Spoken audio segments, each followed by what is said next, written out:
Welcome to Bad Dog Agility, a podcast helping you reach all of your dog agility goals. Whether it's competing under the bright lights of the televised finals at Westminster or successfully navigating a homemade course in your own backyard, we'll bring you training tips, interviews, and news about the great sport of dog agility. Are you ready? I'm ready. I'm ready. I'm ready. The show starts with your hosts, Jennifer, Esteban, and Sarah. I'm Jennifer. I'm Esteban. And I'm Sarah, and this is episode 359. Today's podcast is brought to you by Synovitin OA. Hey, dog lovers, is your furry friend limping or struggling to enjoy agility like they used to? It might be osteoarthritis, OA, a common source of pain and mobility issues in dogs that's driven by inflammation in their joints. Inflammation is the silent enemy, not only causing pain, but also accelerating the progression of OA. Synovitin OA is a groundbreaking one-time injection into the arthritic joint that targets the very cells causing the pain and inflammation. By eliminating these harmful cells, Synovitin OA breaks the cycle of inflammation, offering relief right where it's needed most. Visit activedog.now to learn more about Synovitin OA and give your dog the gift of long-lasting pain-free movement. Studied in canine elbows, Synovitin OA is given by authorized veterinarians. Temporary discomfort in the treated joints may occur. Talk to a treating veterinarian near you for more information, including what to expect following treatment, and visit www.activedognow.com. Today, we are very excited to be joined on the podcast by Nancy Gyes, former world team coach for the American Kennel Club. Welcome to the podcast, Nancy. Thanks for having me. And actually, I'm going to say welcome back. This is kind of maybe a little known fact for people who, have not been with us for like a decade of podcasts. But Nancy was actually one of our very first interviews that we ever did. I believe it was episode 3. Where we talked about the world team tryouts that had just happened at that time. So that was way back. I'm pulling it up here. Wow, 2012. Yeah. It's 12 years ago, 13 years ago. Yep. That's a long time. Long time. So welcome back to the podcast. And just recently in January, you announced that you were retiring as the coach. And we thought, well, we would like to hear, kind of the agility wisdom that you have acquired as coach of Team USA over multiple decades. And we're very excited to have you here on the podcast. Before you start telling us all about that, I want to make the distinction because there's a lot of different world teams now. Yes. Right. A lot of different international competitions. So Nancy is the coach for the FCI Agility World Championship. And so AKC is the organization that selects the American team that goes and competes there. Correct. Yeah. All right. So we're going to start by going all the way back to the beginning. I noted in your podcast, and I didn't know this, or if I knew it, I had forgotten it, that you were actually on the very first world team that competed at the Agility World Championships back in 1996. So can you kind of take us all the way back to the beginning of this adventure and tell us a little bit about that experience? Wait, I want to take a shot at the dog's name. I've not reread your bio recently at all. Was it Riot? No, that was Scud. Dang it. Close. Riot was the second one. So Scud was on for 4 years, and then Riot was on for 3. That's right. Now it's coming back to me. Scud was like a larger border collie, right? Huge. Yeah. Okay, I think I remember those dogs now. Okay, I'm sorry. Go ahead. Oh, well, so, I got this call from Sharon Anderson. That's like 29 years ago, and introduced herself as the AKC Agility Director. And at that point, I was not actually doing AKC Agility. I didn't tell her that. And, I don't know exactly how this whole thing happened. I mean, she picked the 5 large competitive dogs that could easily jump the jump height at FCI. We were all active in USDA, but only a few of us, well, the other team members had started AKC, but I hadn't yet. And I didn't even tell her that. But I accepted the job. So I went from there. And a couple weeks later, I shipped Scud to Los Angeles and asked Stuart to show him his very first ever AKC trial. So I officially was competing in the American Kennel Club. So there was 9 of us that first year, 5 team members, and 4 people that went along. Sharon Anderson, our agility director, her husband, Chuck, Tony Ozanicki, who was with us from very first step of the way, and Diane Holloman, who just came as a supporter, interested supporter. So Stuart Ma, Patty Hatfield, Jane Simmons-Smoke, and who am I forgetting? Oh, Karen Moreau, of course. So Karen and Stuart and Patty and I all competed together on the West Coast. Patty lived in Florida, but she would come out often to train, and we were all friends. So that was sort of a really fun aspect of going and being on the team with them. I knew Jane from, I think, USDA when we went to national events in Texas, but I didn't know her very well. So that was pretty exciting. It wasn't just the first team that the American Kennel Club took. Actually, it was the very first Agility World Championship. So prior to that, until 1996, they had an event. It was just the European World Champion, or the European Championships, not World Championships.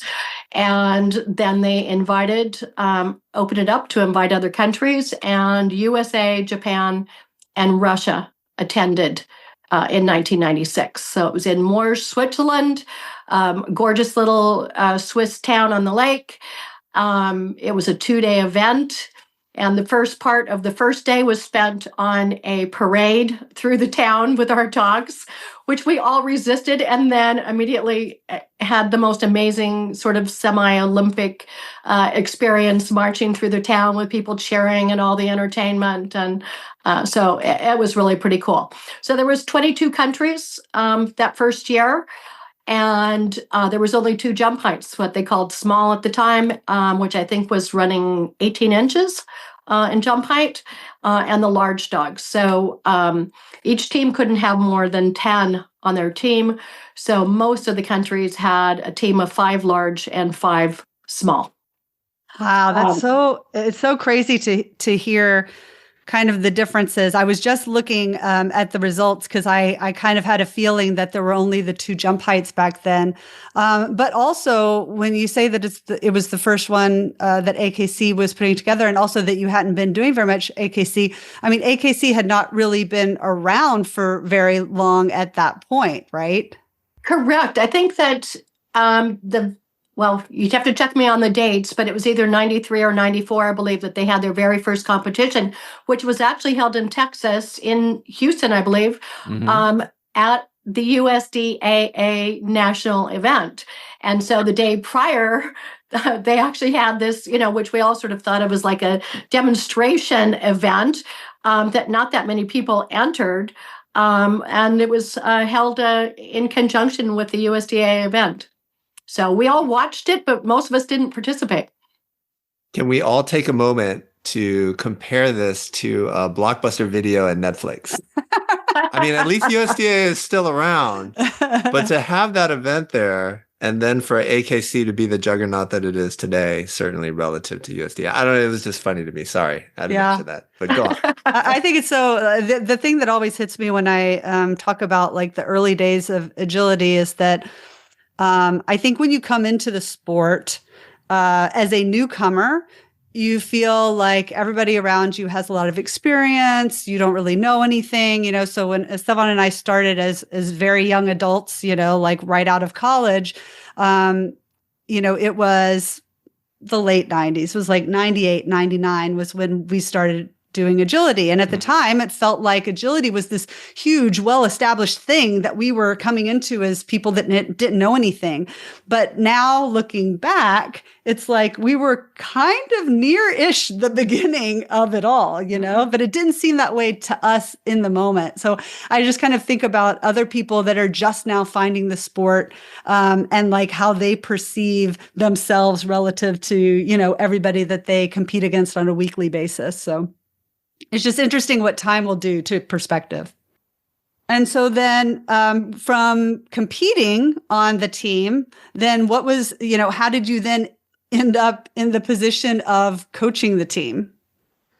So I was on the team 4 times with Scud. Then I took a year off and tried out and made the team with Riot. I was on the team technically 3 years, but I didn't go the third year because she had an injury.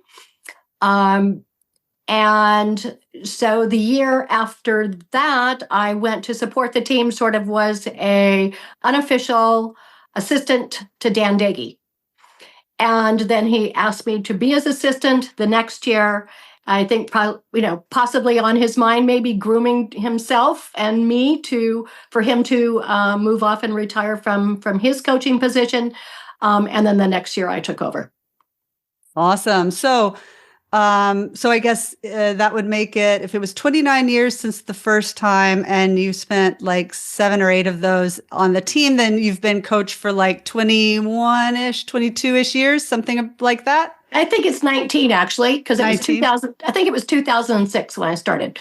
Okay. So, well, if you add the years of assisting, it's a little bit more. But yeah, right. I was there for Nancy's about 20 years. Really, Jen? Because in 2004, I was with Dan as the head coach. And then in 2006 was my second year on the team and Nancy's first year. So I've been with Nancy from the beginning. That is so crazy. And how old were you? Well, in 2004, I was still in high school. And in 2006, I was in college. So I don't know, 17, I think, my first year on the team. She wasn't old enough to be on the team by herself. Her mom had to come along. Yes, my parents had to come along. Wow. She had officially you had to have a guardian. Right. That's so crazy. Okay. So between all of that experience, you've got decades of experience. So in that time, what are some of the things that you are most proud of, from your position of being coach? I'm really happy with all the organizing we have behind the scenes with Tony, my assistant coaches. Oh my gosh, I'm so proud of the incredible people that I got to work with and that I was smart enough to choose to help me. We provide so much information to the team over the years. I've accumulated so much material. From the moment they make team, we're starting to get all this information out to them. We have conference calls. I have pages and pages and pages of stuff for them to read through, pages about, the medical things they need and the travel and what they can expect from the American Kennel Club. So there's that whole aspect of it that I think I worked really hard to do a good job at providing a lot of information so that they knew what to expect. Because when we first went, that first year going to Moore, Switzerland, we had no idea. We didn't know what courses would be like. We didn't know anything about the judges. We didn't know anything. We didn't know how the event was going to run, what it would look like. So, from there on out, when I got to start to lead the team myself, I really wanted to give as much information to the team as I could so that they really knew what to expect from us and what to expect when they get over there. And so I think we did a darn good job of that. I love how I fought to be able to have 2 practices that the full entire team could get together and not at their own expense. American Kennel Club paid for all of that. Those were really valuable things that helped us be successful and competitive, I think. Absolutely. So also in that time, you must have a very, very good sense of kind of how agility has changed and grown and how the courses are different, like over time, because essentially it was part of your job to keep up with that, right? To have your finger on the pulse of international agility. So what are kind of some of the big sweeping, changes and things that you've seen over the years? Trends, that's the word I was looking for. What are some of the trends that you've kind of seen come and go and things like that? So in the beginning days of agility, if you were good in American agility, you could have been competitive in Europe. Traditionally, the teams that won on at AKC Nationals were, almost guaranteed a spot on the world team, at least for the large dogs. And the difference in courses was not that great in the earliest days of when I was competing. And as the years went on, of course, they got more complicated and more complex, very often tighter and more technical, more collection required.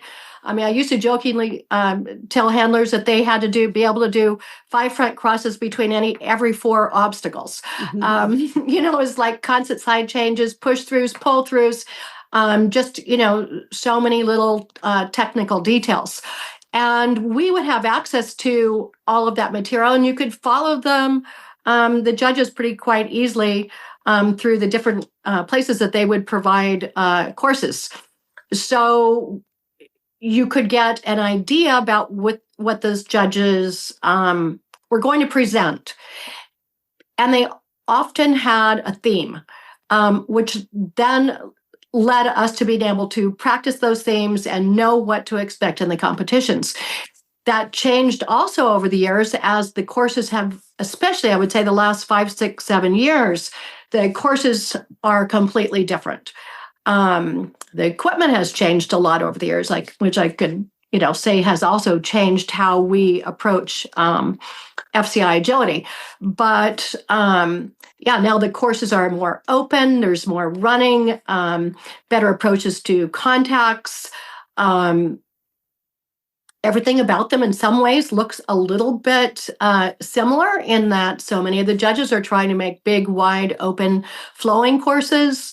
The way that the handlers are approaching them is different in that there's more verbal cues given than we ever needed to worry about in previous days. I mean, when I grew up in agility, everything would just send the dog forward with a go or call them back in, or, we didn't have cues for throttles and SERPs and all the different cueing systems that people have now.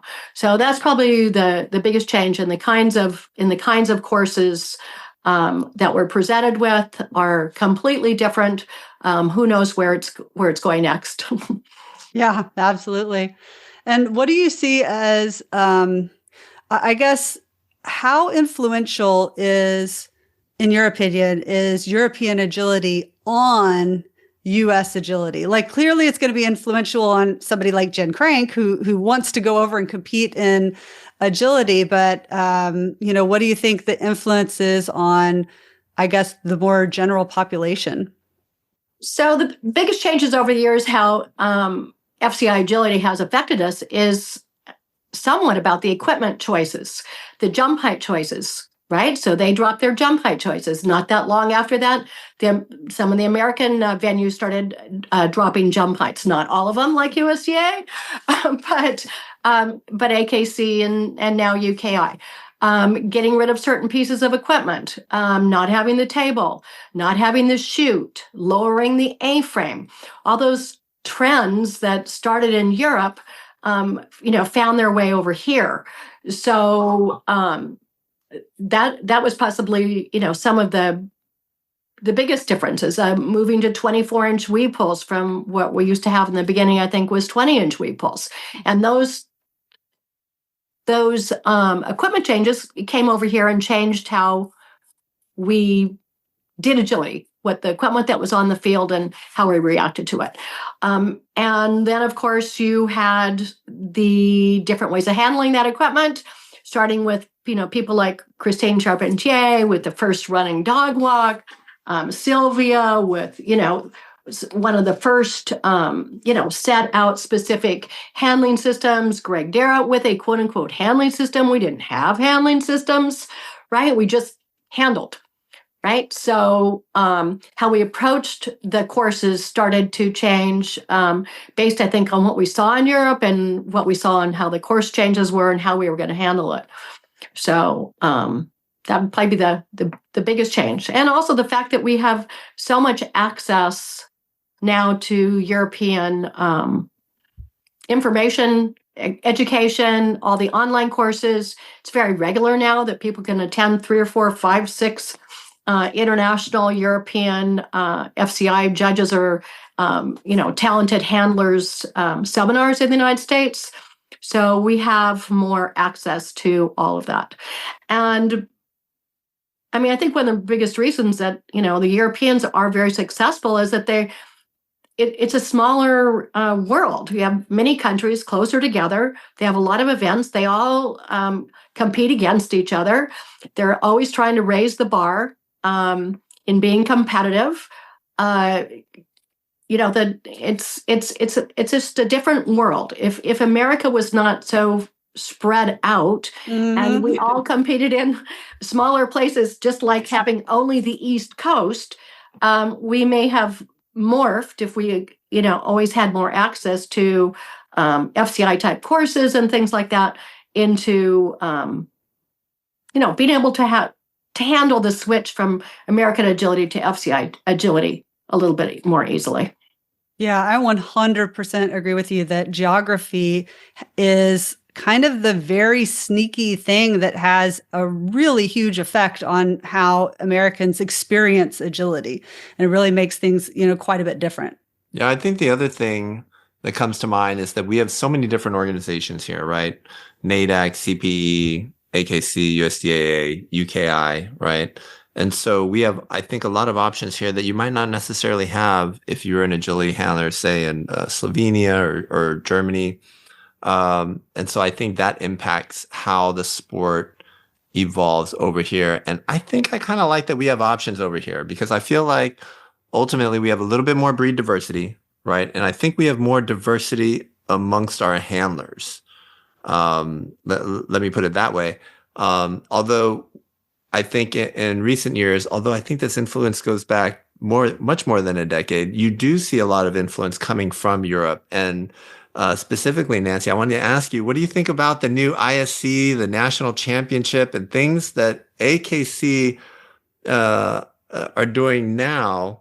I remember thinking, Premier was going to be really big, and then it kind of, plateaued. And now you have these other things that they're testing out. So what are your thoughts on that? Where do you see that going over the next few years? Well, like you, I had always hoped that the Premier class would turn into more like FCI Agility. I mean, I do think that was what a little bit of what the concept was when they created it. Just like when we used to go to AKC Nationals, we always had the ISC day on the day prior to the national event, and that became the team day, right? The state team day. And I always assumed that ISC would become a bigger part of the American Kennel Club, but I think when it went away at nationals, it sort of didn't really stay relevant. The clubs didn't hold IC. They didn't see any reason to hold ISC.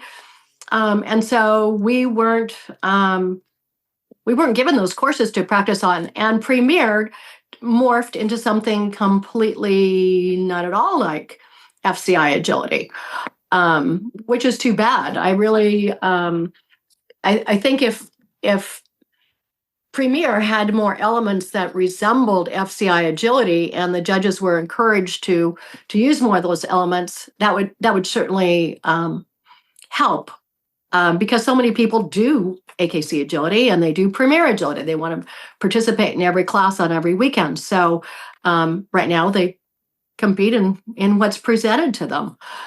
So I really I love the idea of ISC standalone. ISC only classes, events. I think that helps, but it doesn't completely help because there's a huge part of the United States that doesn't really have access.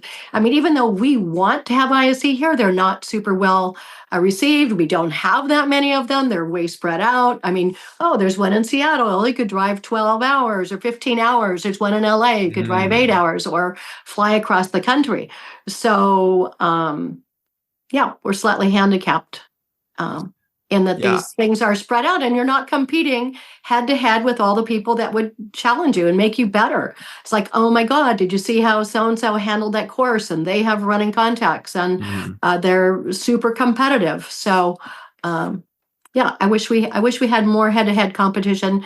And I wish that, all the organizations could present a little bit more FCI kind of challenges. I wish USDA had morphed a little bit more into presenting more international styles of courses. I think in order to get, go ahead. Well, I was just going to say that I think there's a little bit of an agility as a business aspect to all of this, where the organizations, I think, have to cater a little bit to the demands of their audience, of their participants, right? And I think in general, agility competitors are a little bit older here than in Europe, maybe less so than in previous years. But I don't know that as a people, if I were to group all North Americans together, that we were all ready to run these massive yardage courses that are certainly popping up in, for example, the U.S. Open, uh, which is held every winter, and those types of events. And now even these FCI courses, as you said, very technical in the early years, have now suddenly become these very long sprints for handlers, where even fast handlers need some distance gambler type skills to successfully get through some of these courses. So, I think there is a little bit of selection taking place here where people look at that and they think, that's great. And I enjoy watching that. And that's good for some people, but that's not the kind of course I think that I am interested in running every weekend or 20 weekends out of the year. And so I think the organizations have had to kind of, I guess, respond to that. And so I can see how that would be difficult for people who are really interested in excelling at international competition. You need to get on those kind of courses, and you want to be head to head with if you're on the East Coast, with the best Americans over there on the West Coast and in Texas, et cetera. But these organizations, they've got to, it's a business, and they've got to keep the business running. And so I wonder what you think about that. Well, like the courses at the Open don't resemble at all what I would call FCI type agility. Mm-hmm, mm-hmm. FCI, it is morphing a bit in Europe. You see more and more larger courses. We didn't ever used to see 100 by 100 or a square course, right, or 100 by 140 or 80. What we saw was soccer arena type size courses. If you had a field that was 80 by 120, you could do FCI, right? You could set up every course all the time. Now it's much harder to search out those kinds of courses. I guess that's what I would love to see more organizations sort of move towards is sort of like level 2 FCI, right? Not just always the hardest levels at level 3, which are unachievable except for the super talented, trained teams and the handlers who can run these distances. But I don't think UKI has fulfilled a different niche. Not always the easiest for those who are getting up in age, trying to get around those large courses, especially running on dirt and things like that. But it's wonderful. It's fun. It's, it's a completely different kind of venue. I guess my only thought on growing teams in the United States, if we want to be good at FCI agility, is being able to have access to some of those challenges, but not necessarily at level 3. It's like sometimes I beg the judges who I've hired to come over and put on tryouts. I'm like, okay, if you put out all your highest level 3 courses, everyone will bomb. I might not have one single clean run. And if there is a clean run, it'll be a slow dog or a slow team, right? That is very accurate, but doesn't maybe have the skills to go to Europe and do well. So anyway, that's just my feeling about the level of courses and the challenge I'd love to see more of here in the United States. We need more people to come to tryouts. Right? There's 100, I think we had 125 people or something the last couple of years at tryouts. We need double that. If you were in small, medium, or intermediate this year at tryouts, you basically had 20% chance of making the team. Mm-hmm. Not a 1% chance or 2 or 3 or 5 or 10, but 20% chance, right? 10% right. In large. Yeah. So we just need more people to get interested. I want them to see these courses. We're going to hold our first ISC here at PowerPass this year. So it's not the most ideal situation because we're sort of limited in our parking, but we've carved it out and are going to have it. And we're going to do just as much level 2 as level 3. and hopefully, have people come and watch, and not like there is an ISE here locally anyway. But that's how I'd love to see it presented more, to get more people involved, get them excited about wanting to do those challenges that, level 2 is above what I can do now, but I'm already starting to do this and I'm already starting to do that. My dog and I are both getting better. I want to take some more of those international classes, and I want to do it. Yeah, I think this is a nice lead into the next question that we had for you, which was basically, what do you think the U.S. needs to do to stay competitive internationally? And I think saying that we need more people showing up at our tryouts is probably the single biggest thing, right? And I think that's such a great point that you made, because it's what I tell people. What I've told people for years and years and years. Like, there were people who thought, and they're not wrong. These are all different opinions. I think we should take a minute here to talk about all the different ways you can make the team better. There are people like, we need to run on those courses. I think that's true, right? Have access and opportunity to run those types of courses. And as you said, Nancy, not be overfaced, because it's demoralizing to have a dog that's really good or nationally competitive show up at tryouts, get absolutely smashed, and think, maybe I don't want to take that 12-hour drive to Pennsylvania or Minnesota or wherever tryouts is being held, just to get smashed on those kinds of courses. I don't have access to those courses here locally. But I think widening the pool of competitors, people who are genuinely interested in competing abroad, because those are the people I think that are going to take the time, make the effort to set up these kinds of courses in their local facilities, right? And not necessarily for trials. I understand that, at that time or in the past 10 years, maybe not as available in a trial setting, but certainly people were setting up courses, right? And so getting on those kinds of courses, it teaches you a lot about yourself and your dog and your handling system. And I think that can, as a group, elevate a country internationally. Right. So I think just widening the base, getting more people interested, I think that is such a huge thing. So I think it's interesting that you point that out. But let me ask Jen, since Jen has been so quiet here, what are some other things that you might do to keep us competitive, or relatively speaking, make us more competitive? And I'll throw this out to you, Jen. Suddenly the UK is coming. They've got dogs, and they've got dogs in different height classes, and they're winning medals at these big international competitions. What's going on there, and what can we do to keep pace?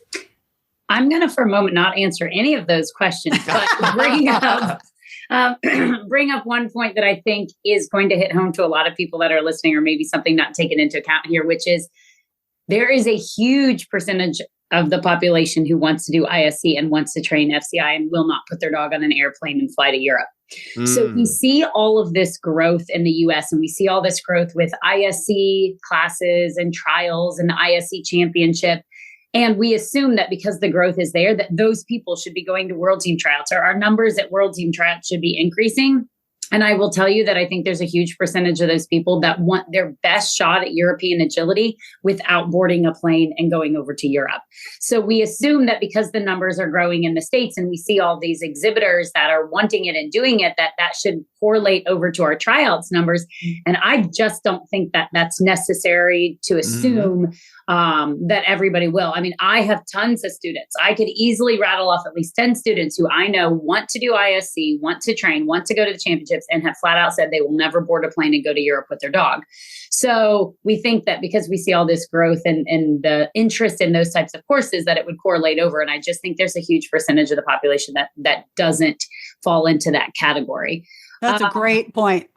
Yeah. I mean, as you guys are talking about it, I mean, like, I'm sitting and thinking about myself from a teaching standpoint, and also my heavy interest in having small dogs, small and medium dogs, and the ease that it is to get them to Europe. I don't know. I'm not going to say that I wouldn't fly a large dog. It's not been an issue. I haven't put a large dog on a team since Sonic, and that was many years ago. But it's definitely a big interest in why I keep with the small and medium. So I think that there's a percentage of population. So I know not answering the question, but in terms of kind of sparking interest in growing numbers, it's interesting to me, and I don't I don't quite know why. It's interesting to me, the difference in the numbers of people that go to EO tryouts versus AWC tryouts.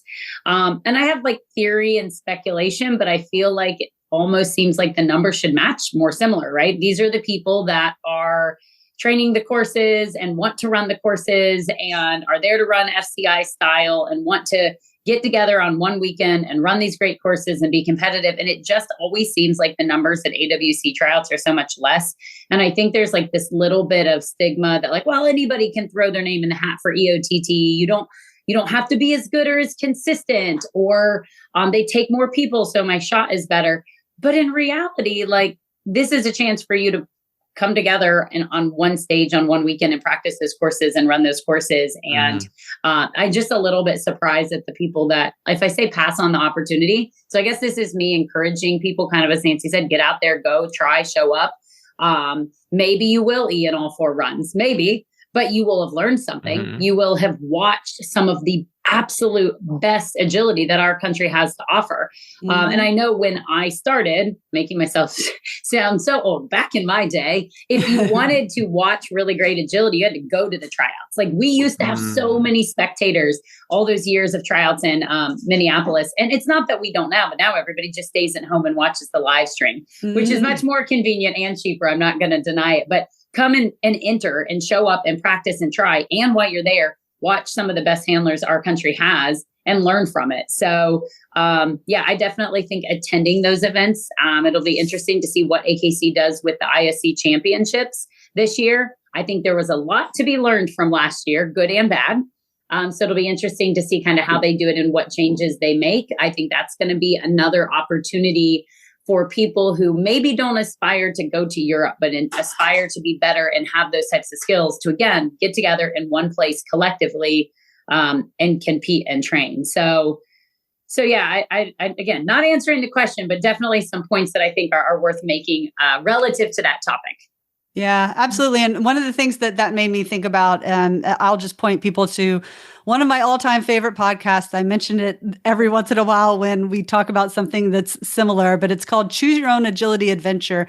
And in that one, I think it predates you, Jen, but Esteban and I were talking about how you get to decide like what everything means to you and like what your goals and your endpoint is. And one of the arguments that we made was you don't have to want to be on the team or want to travel to Europe to go to tryouts and test yourself.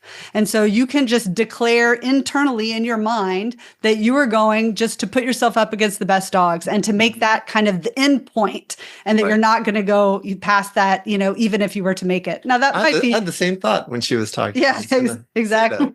Yeah. So I'm not sure how the coaches would feel about a bunch of people being like, I won, but I don't want to be on your team. But I feel like as competitors, you always have that option to go make that its own, national level event, kind of on par with the ISC championships, on par with a national agility championships, and saying that's going to be my big event this year is going to tryouts. Mm-hmm. Yeah. Well, of course, you can always come as a white dog. Yeah. I was thinking that exact same thing. On the years that we don't have too many entries, we've taken FEO entries. I think that's a great way to come to try out. It's your first time or multiple times. Come and have fun. There's nothing wrong with that. You could be there and you get your interest sparked and decide you want to continue to get better. So being interested in any tryout event is a good thing. And, raising agility up in the United States is a good thing. Well, I have a sneaky question then for you, Nancy. Is there any chance that in the future, tryouts and this ISC championship could be merged such that ISC would effectively be the tryout event? Why not? Yeah. Yeah. That'd be pretty interesting. That would solve your problem of getting a lot of dogs there, right? Correct. Over the years, it's really hard to find a good venue in the middle of the country. I am a huge fan of being able to move the event around so that people get an opportunity to see agility. But gosh, it's hard to get a good venue. I mean, we want to have tryouts on the same surface that you're going to compete on. So like the year that we went to Germany and competed on dirt, we had tryouts in Minneapolis or in the Minneapolis-St. Paul area at a dirt arena because I wanted to have tryouts in the same footing and the venue that they would have there. If we were more willing to accommodate having tryouts of all the different groups on a surface that is not similar to what you're going to compete again on, give us more flexibility. But not moving around the tryouts events doesn't give people a chance to watch. So, but we're venue challenged, right? I worked really hard this year to try to bring tryouts back to the West Coast. We literally have no soccer arenas that can take care of us other than one that we had tryouts on some years ago here in San Jose, but it's also a big, giant soccer complex where there's a lot of stuff going on. Yeah, that's right. I remember I was there. It was not great. I thought it was fabulous. I mean, there was of course it was in my backyard. Yeah. But for some dogs, that was pretty challenging. Yeah. With a lot of the noise and stuff. But I just think all the events just like every national event, I think really owes it to their the public and the competitors to move those events around. Really. I'm going to say one thing about venues that just popped in my head, just for anybody listening and anybody choosing venues. It breaks my heart in soccer arenas when dogs look at the lines on the ground and treat them like ground bars and do like weird jumping things, because I feel like it's such a bizarre behavior that is not necessarily something that you're going to have been able to work through or have thought to have worked through. So that's like my one knock on soccer arenas is when they have all of or football arenas where they have all the lines on the ground that end up, and if they just end up at the right spot in relation to a jump, that some dogs like visually, have a problem with that. So anyway, just neither here nor there, but it popped into my head when you said soccer arena. It's never happened to our dogs, but I've seen other dogs and it's like, I just I'll notice it on somebody's video and I'll be like, I mean, you did nothing wrong here. Your dog just made an error in how they perceived the course. Right. I'm totally in agreement with you. I hate all the white lines throughout, or white or yellow or the other marking lines. I never understand. I've asked people before why they don't paint their lines on their own used soccer turf arenas. I mean, they're paintable. I mean, if I was to use to get some used turf and it had lines on it, I would paint them. Yeah, certainly. There you go. Well, Jen had mentioned that more people show up for EO tryouts, and I think Jen is definitely onto something, because when people do the mental calculation, right or wrong, when they see that there are more spots available to make the team, I think that has a very powerful impact on their perceived chances. And so they allow that to influence whether or not they're going to attend the competition. And I think something else that happened was is the team selection process. And I'm not just talking about the FCI team. I'm talking about all the team selections across all the different organizations to the many, many different national and international events where there is some selection happening, right? You have to qualify for something by winning onto it, or there is a judge, or you submit applications, or you send someone videos, or you have to show up somewhere and do something. And not just in the US, but also in every other country that's every other country has to do this as well. And so this is something that every year dozens of coaches all around the world are trying to figure out, how do I pick the best possible team? What is fair to competitors? And so you're in a very unique position because you're one of the big agility countries, the United States. 2, you've been here for a long period of time, right? So you've seen kind of an evolution in how you deal with things. And I think most coaches don't last as long as you have. And so you're in a unique position to talk about this issue. And I think most people who've listened to the podcast for a long time, that in general, I'm a proponent of having all spots for these international teams be automatically selected. That is, all the dogs show up at an event, and by whatever system you use, either placements or points or whatever, that everyone goes head to head, and you know right away, as soon as the last run or the last event is done, who the team members are. And there's no subjective component of having someone select a spot on the team. Now, the US uses for FCI a kind of a hybrid model, right? So you have some automatic spots, some coaching spots over the years, and that's kind of changed. And I just wanted to get your thoughts on this, on first, like how it's changed over your time as coach and what your thoughts are on it for everyone dealing with this right now, because now we have just an explosion in international team selections across organizations. So when I started, we were using the 2-and-2 system. So there's 4 dogs on each team. 2 of them went on it at the tryouts event, and 2 were picked by the coaches. That started when I was competing myself as a team member. So we listened to maybe you, maybe others, and other criticisms about our system of doing the 2x2, and we also looked really critically for a while at who we were actually choosing.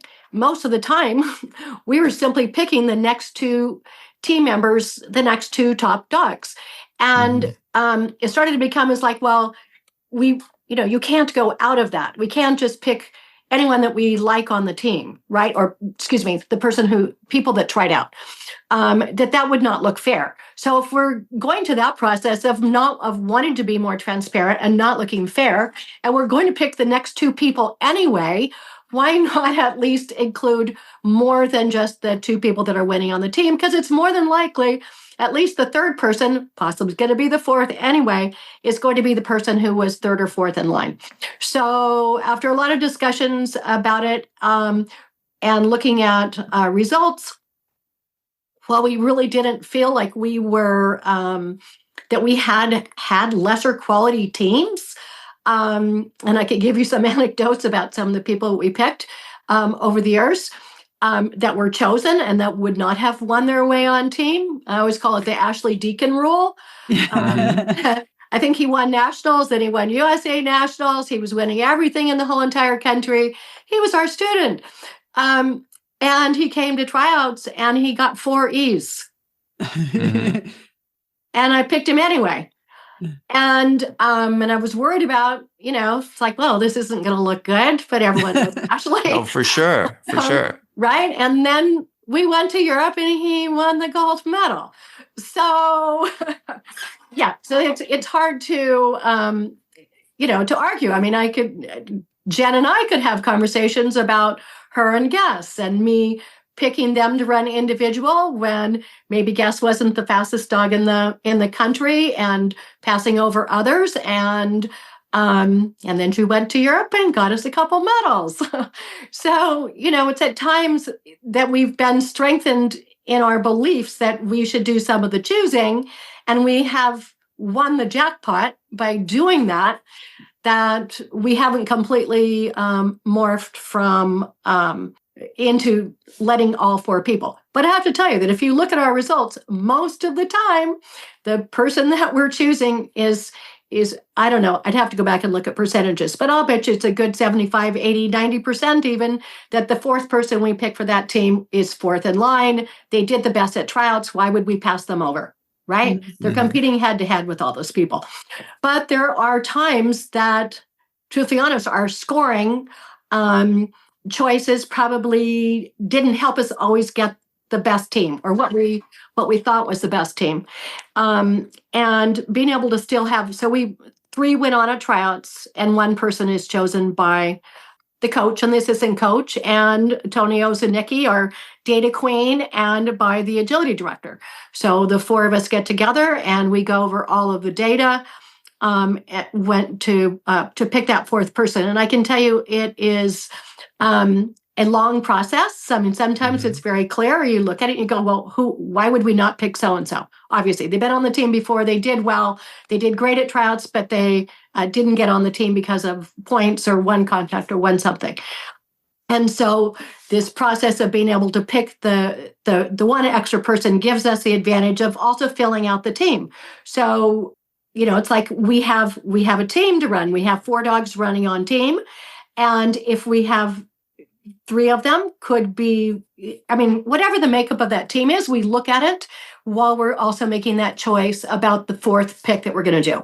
It's like, no, that they would make a good team member. We've got 3 newbies on the intermediate team. And now we have a choice of picking another newbie or picking someone who's more experienced that's going to help this team possibly get to a podium. And those are all the things we weigh. Along with that, because we have the capacity to do it, we always look at the prior year's team. So in 2024, when we were figuring out the scoring for tryouts, we took the 2023 team. And Tony runs her magic with the scores. And so we apply all the things. So we decided, possibly one year to give a higher advantage and more points to the standard class. So the agility class got more points. So someone who maybe only won one agility class is on the team, but the dog doesn't jump well, let's say. So that kind of scoring process didn't work out very well. So we look at we apply new scoring possibilities at the team before. So if we apply this thing, if we don't use time faults, what would the team have looked like in 2023? If we don't apply double points for agility class, what would the team have looked like? Do we like that? Be like, oh, wow, well, that looked like that would have been a great team. So maybe we should consider changing the scoring for that. So we run through all of these different what ifs, what the year before's team would have looked like if we applied this year's new possibly scoring tendencies. And I'm thinking that probably most of the years, there's some years I think that John is probably going to go with the scoring. I haven't paid attention to it the last little while for this year's tryouts that we used for last year, because I think we were happy with the team that they got chosen. I could be wrong on that. You have to get John on for a podcast. But there's been lots and lots of years, I would say the majority of years, where we change our scoring. Because it either favored too slow dogs or dogs with no contacts or just whatever. Just like inexperienced team. So what did we screw up? What could we do better? Last year's scoring left off 2 of the best, teams in the whole world. What kind of, if we applied different scoring, would that team have made? Would they have been on the team? And would that have been a better choice for us? So then we look at, how many points, if you get points with time faults, every different way you can sort the team is what we do. Yeah, I love hearing that. That's the kind of analysis that you're doing, because that's what I've been saying for a long time. Is if you don't like the team that your automatic spots picked, pick a different algorithm. So you're doing exactly what I would say. And then of course my very next thought was, I bet ChatGPT could help with that. This is my new favorite tool. I wish I had it. It's interesting hearing all of this, because I know back in the day, I haven't done it for years, but I did it for like a year or 2. But like you said, it was so much work, and I don't have Tony to work with. But it's hard to first of all, get all the data, and then 2, make sense of it, and then 3, try and make predictions from it. I'm sure that superpower computers could do that much better today. The problems with picking a team when you're not using the algorithm, of course, I think are always steeped around, difficulties in predicting who's going to do what. If past performance is a predictive of the future, then if you go 0 for 4, as Ashley did that one year at tryouts, I got to be a little nervous that you are at least going to miss one run at the World Championship, right? And if you get lucky one time, I don't know that necessarily justifies having an entire system around that one time. I have to be careful that is the case, because what if I had used a different system where I lost Ashley that year, but I gained 3 silvers and a gold somewhere else, and let's say that those handlers didn't exist such that I could get those medals, so Ashley was in fact my only shot. The last thing that I would have to consider, going back to Jen's point, is could I have even developed international or interest in international tryouts much more because people thought the process was unbiased or more fair? Would people be more interested? Would we have a handler who today may be retired from the sport, but if things had been different in the multiverse, have stayed in and had this fabulous dog and then won the gold medal 4 years in a row and anchored multiple medal winning teams across multiple heights? Like those are questions we can't answer or really know. So all I'll say is that it is hard, and looking at the spreadsheets. And the other thing to affirm what you said, Nancy, is that when I did look at those spreadsheets over several years, essentially you're picking the same dogs. I think I picked a 5-year span. And in that 5 years, I think there were differences of like 2 or 3 dogs total. And that's over like 6. It was like, how many team members? There was like 12 plus alternates. So some years there were more than 12, right? And so it's 12 times 5. So 60 dogs. I would have picked a different dog like 2 or 3 times over a 5-year span based on a pure like algorithmic model. So the differences, I think, are not as much as people might anticipate.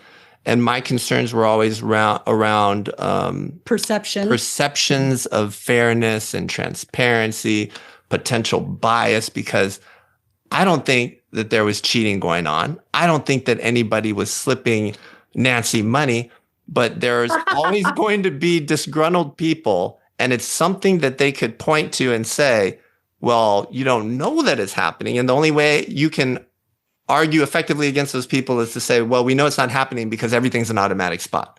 And so that's mostly where I'm coming from. But I will point out that in the work that I did at that time, basically we're picking almost all the same dogs. And once you're at the last couple of dogs, with the very rare Ashley Deacon exception, certainly, and I would also certainly try and work to have some kind of algorithm to keep them in. Although, honestly, the year you're 0 for 4, I'm like, sorry, Ashley, I hope you win next year.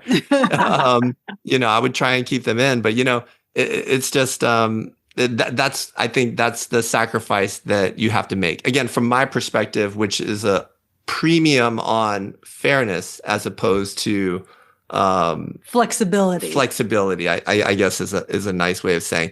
Do you feel like the selection process was really the toughest part of your role as coach, or was something else like the toughest thing about being coach? While Nancy's thinking of her answer, I'll interject and say, when people have asked me, would you ever coach? I always say, if I didn't have to pick the team, if somebody handed me the team, if somebody gave me the list and said, here's your team members, I would coach. I would love it. I would, having experience at that and working with teams on all those different aspects and grooming them and getting them ready. But the team selection, that's enough to keep me from ever wanting to do it, I would say. Yeah. So I forgot the question. So the question is, what toughest part of coaching? Toughest part of your role? Well, for the American Kennel Club, actually, and I'm sure that this is something I created for myself over the years. I was not just the coach. So Tony, Carrie, and whoever my assistant and I was take care of a lot of stuff besides coaching. The coaching actually ended up being this small, minor portion of the job in some ways. Planning tryouts, hiring the judges, finding places to have practice, all the time it takes to do those practices. Because we travel as a group and the American Kennel Club is the sponsor, we don't just say, oh, show up at such and such hotel on Wednesday at noon and we'll have our first meeting. So every single thing is arranged. Every single flight, has to be approved. And that's for both team practices and for World. So that it's a giant machine because we all travel together, and every aspect of it is the financial part of it is controlled, along with all the other, the scoring and planning for tryouts. I mean, those are, hundreds of emails of discussion that goes on. And because I'm sort of a control freak and want to interject myself everywhere, I've sort of easily fallen into this trap of, sort of like, oh, I'll do that. Oh, I'll do that too. That's okay. I'll find us the hotel. And so, truthfully honest, that became one of almost the slightly negative parts of the job, and the actual coaching of them and getting to work with the team and being at team practices and stuff. Of course, the most fun and rewarding part. But as Jen said, I'd say that the most frustrating and difficult part of the team selection is not even choosing that one extra team member, because so often it's just very obvious, just like what you guys were talking about. It's like, you're not going to, these are what the numbers say. Why would we be silly and pick something, someone who finished in 10th place when there's a wonderful, team that finished in 4th place. And so that's usually the one that goes on the team. So that's not actually as difficult, truthfully honest, as picking who's doing team and who's doing individual. Oh, I didn't even think about that. Yeah. And this has always been that way. So when I started on the team in 1996, and there was 5 of us, one person didn't get to do individual. One person didn't get to do team. So it started off exactly the opposite. In the early days, everyone did individual, and not everyone got to do team. So that year there was 5 of us, and Sharon Anderson had to make the tough call about which one of the 5 of us was not going to run on team. There was a lot of drama. There were tears. It was stressful. Here we were, this wonderful group of friends, and now someone's going to not get to participate in 2 of those runs. I do think that is also affects people's decision making about European Open and things like that. I get to go to Europe. I can take 2 dogs if I want. I'm going to do all 4 runs. I'm guaranteed that. So there's none of this other controversy. So going to Europe and all this expense, all this time, and 2 practices and tryouts, and it's expensive. I'm away from work, and I'm going to go to Europe and only get to do 2 runs. On top of that, do you not trust me to do individuals? So in the early years, after, I can't remember what year it changed at FCI, but how many dogs ran on team. But they switched to a 3-dog format for team, and all 4 people ran individual. Exactly opposite of what it is now. Where now we run 4 dogs on team, and only 3 get to do individual in the jump height. And it actually doesn't work out per team. It's per number. So if we had 12 dogs on team, 9 ran individual. If we have 16 dogs on team, 12 run individual. So it could be that you run, no one of one height runs individual, and the places are spread out among the other team members.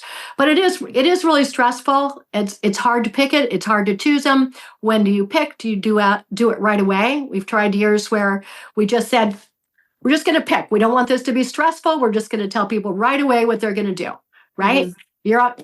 You already know you're on the team. You got picked on the team, and you're going to be doing team only, or you get to do both. It's a horrible thing to tell people. I wish FCI would change and figure out a way to have everyone run just like you do at the European Open, that everyone gets to run both. But now, when to pick them, how to pick them at the end after you've had 2 practices under your belt and you see how everyone's doing. Do it after the first practice. Tell them then, don't tell them then. It's really hard.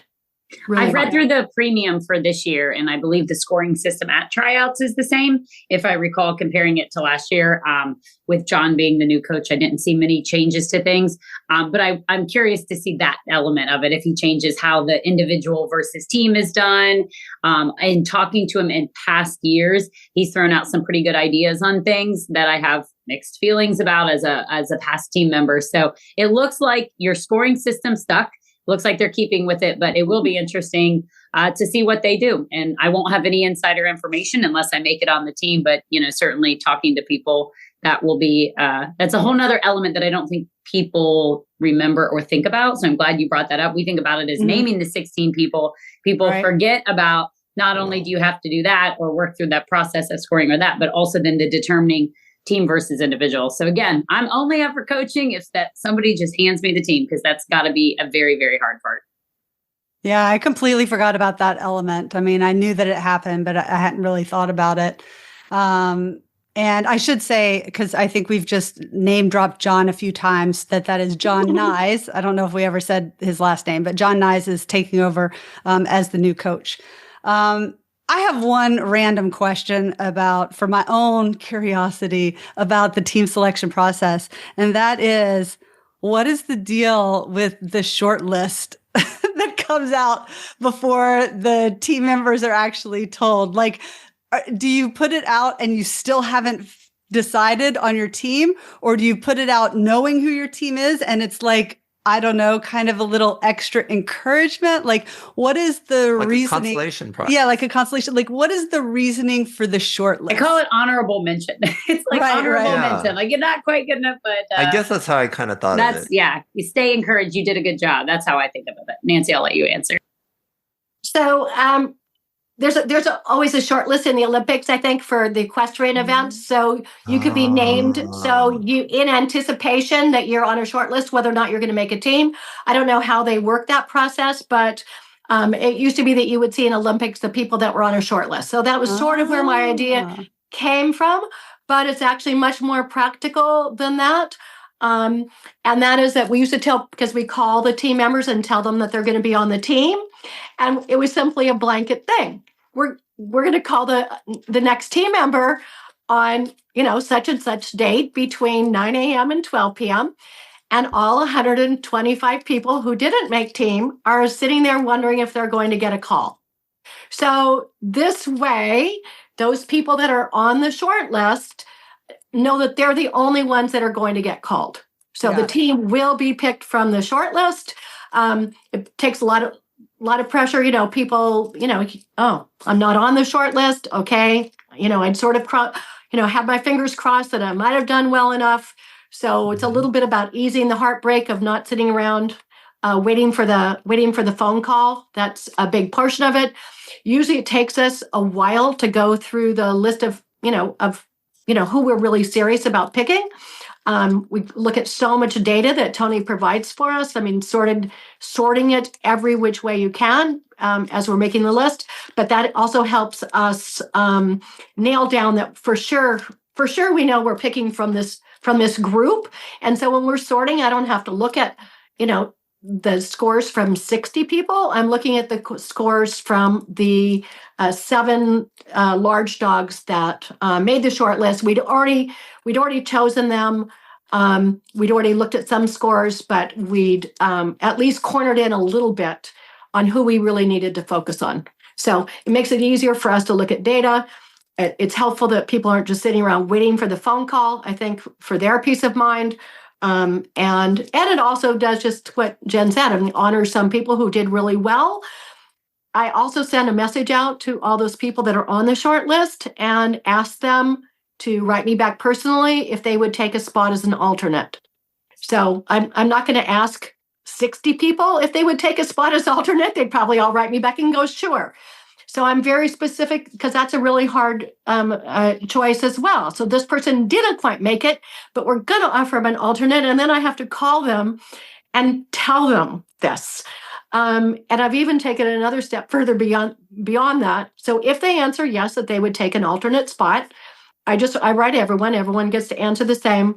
The people that I choose that we do choose as alternates, I send them an alert message by email ahead of time, telling them that they aren't going to be chosen for the team, and let them know that we're going to be choosing them as an alternate, and if they would accept. So far, everyone has always accepted, but that is a toughie if you've got your heart set on making team and you see no reason why you shouldn't be on team. And it's just another way of easing the blow. It makes it better for us, easier for communication, less heartbreak. All of the above. Okay, that makes sense. Short list rationale. All right, now I feel better having some information about it, and it's been the kind of the pulling from other sports and Olympics and stuff makes total sense. All right, so now as we get to the end of the podcast, Nancy, I wanted to ask you to just, I don't know, take us on the inside to like some of the inside jokes or the silly things that have happened or the funny moments from World Agility Championship. I figure there has to be a story that you can share that's just like random and funny about a team member or about the process or about a country or about anything. So, well, since you gave me a little bit of advance notice on some of these questions, I really have to tell you, I racked my brain around, hilarious things that happened over the years. And there's been so many, really special moments. I mean, we've had moments where the couple girls on the team are running the courses at Worlds while pulling their pants up because their britches aren't staying up while they're running. I've been with team members while we searched underneath the bleachers where a team member was sitting while we were searching for her crown. That's maybe is more of a sad story than a funny one. But so there's always these little things that happen out searching for COVID medicine, in malls at 10 or 11 o'clock at night. There's always the unexpected thing that happened. Most of the time, it's not too tragic. And the funniest things are probably the hilarious comments that my assistant coaches say to me to lighten me up. All right, Jen, you've got to have a story, just a general, world team story of something that's happened in your many, many years. Oh gosh. I don't know. I don't know. I didn't have a warning. I mean, I guess I had a warning of the questions, but not time to think. There's been some, I don't know if they're funny, but I always remember things that I remember early on. We don't do this so much anymore, but the unveiling of the uniform. So it used to be that at the team practice, like on the end of the first day, one of the most exciting parts about the team, and still is like the uniform, right? It makes it all real when you get the uniform. And so we used to have this big like unveiling of the uniform where I remember Sharon Anderson would present it or somebody would walk out in it. And I think what's funny now is to look back at some of the uniforms and go, wow. And we thought that was cool. We enjoyed that. We liked that. And looking at the photos and the ridiculous, I say clown suits that we used to have. I don't think it was under Nancy's watch. So I'm not going to blame her, but I do have vivid memories of Dan making us do 10 push-ups every time our dog knocked a bar, which I so wish I could do to my students sometimes. But yeah, we were at practice, and if our dog hit a bar, we had to stop right there on the run, on the course, and do push-ups for knocked bars. So there's definitely some good times and good memories. I told Carrie when she retired this year some of the funny one-liners that she said at Worlds, because she always had some really good one-liner moments. And I was writing them down this year at Worlds in my notes on my phone of some of the funny stuff because I was kind of paired with her. And we used to have team vans. Oh my gosh, team vans, right? So we would have like the small dogs were all in a van, the medium dogs were in a van, and the larges were in a van. And each van had an AKC personnel or Nancy as the driver. So we'd have like Carrie is one, the rep is one, and Nancy is one. And then you get so close with your teammates and have some very funny stories and moments in there. So I can't think of any one dramatic event where somebody like missed a walkthrough or missed a run or anything. But there's certainly some great memories made on the years on the world team for sure. And it was Dan Daggy at team practice that made anyone who missed a contact stop and do 10 push-ups. Yeah. That was Calhoun's year. I remember because it was my first year and I was a very impressionable young person. And I was like, oh my gosh, is this what it's like to be on the team? Like you miss a contact knock a bar, and it was up in Minneapolis. And I specifically remember Alicia at that practice. Crazy. All right. Well, as we come here to the close, Nancy, I guess the question is, what are you going to do now? Gardening, photography, playing with my young dogs. Yes. Absolutely no international teams other than maybe some silly USDA, UKI teams where we all get dressed up to the nines in costumes and have fun. So nice. Pretty light adventures ahead. Are you going to go spectate the 2025 FCI Agility World Championship? Oh, no, I wouldn't do that to John. He's on his own. He doesn't want any of my advice. I'm sure I couldn't keep my mouth shut. You got to know your limitations, right? Of course, we talk all the time. I love John. I'm so completely thrilled that he's coach. And the only thing I will not help him with is choosing who's running team and individual. Just to warn him now. That's right. He's on his own. Yeah. All right. Well, thank you so much for joining us today, Nancy. I think it's just been great to talk to you about your entire history, and you've done so much for the sport and so much for AKC Agility. And obviously in the position that you're in, like, you have had a huge influence on a lot of handlers and how they approach the sport, what kind of skills they choose to teach their dog, et cetera, et cetera. So congratulations on your retirement. Thank you so much. And that's it for this week's podcast. We'd like to thank our sponsors, Synoviton OA, and also hititboard.com. Check out the Teeter Teach It, only at hititboard.com. The Teeter Teach It is an easy-to-use tool that controls the amount of tip on your teeter so you can introduce motion to your dog in a gradual way. Go to hititboard.com for the new Teeter Teach It and other training tools and toys. Use discount code BDA10 to get 10% off your order. That's hititboard.com. Happy training.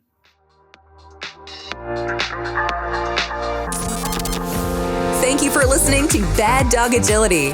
We hope you enjoyed today's episode. For more information, updates, and links to all our socials, just check out our website, www.baddogagility.com. If you haven't already signed up for our email subscription, we would love to have you join the BDA community. Until next time, take care.